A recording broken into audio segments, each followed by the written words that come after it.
On a le choix du paradis ou de l'argent. J'entends par paradis le bonheur de tous les gens. Les deux ne sont pas compatibles, ils se trouvent sur des chemins différents.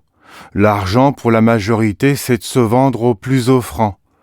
Pour une minorité, c'est d'acheter du temps que les autres vont passer à nous faire gagner plus d'argent.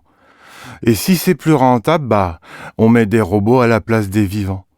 L'argent, c'est de dresser des murs autour de nos appartements, de dresser des forteresses pour dissuader les assaillants.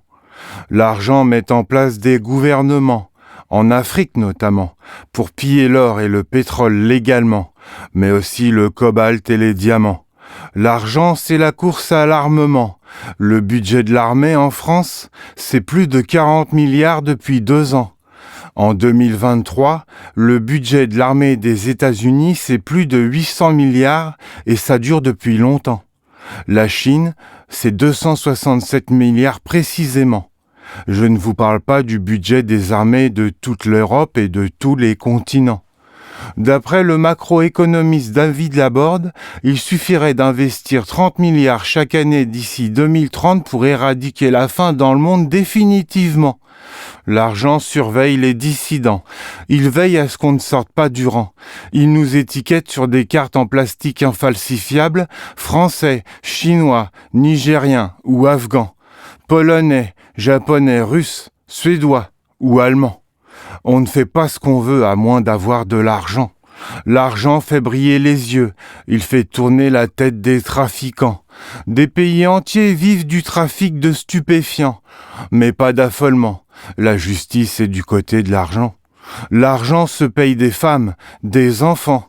L'argent se paye des cœurs, des reins également. L'argent ne s'embarrasse pas de morale ni de raisonnement. L'argent, c'est l'enfer. J'entends par enfer, l'enfer tout simplement. Les conflits d'intérêts qui imputent à l'argent. Tout le mal, les douleurs, la misère qui laisse indifférent. L'argent, c'est de penser à soi déjà avant. Les gros montants rallient les individus malveillants. L'argent corrompt les meilleurs sentiments.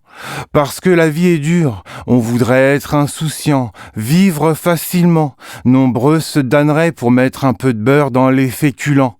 Et c'est pour ça que le plus souvent, l'argent c'est chacun pour soi et les autres n'ont qu'à en faire autant. Dans leur premier album, les NTM rappellent l'argent pourrit les gens. Kulchen est reconverti en joueur de poker professionnel maintenant. On vote pour celui qui nous en donne le plus président. Et finalement, tout est sacrifié à l'argent. L'argent est une entrave à nos cœurs. On ne parvient pas à se libérer de son abrutissement. On a le choix du paradis ou de l'argent. Les deux ne suivent pas le même courant. On ne peut pas avoir les deux en même temps. Soit on choisit le paradis et on cherche le bonheur de tous les gens, soit on cherche l'argent et on vit piètrement. Les autres, on s'en fout, c'est pas important. C'est ça l'argent.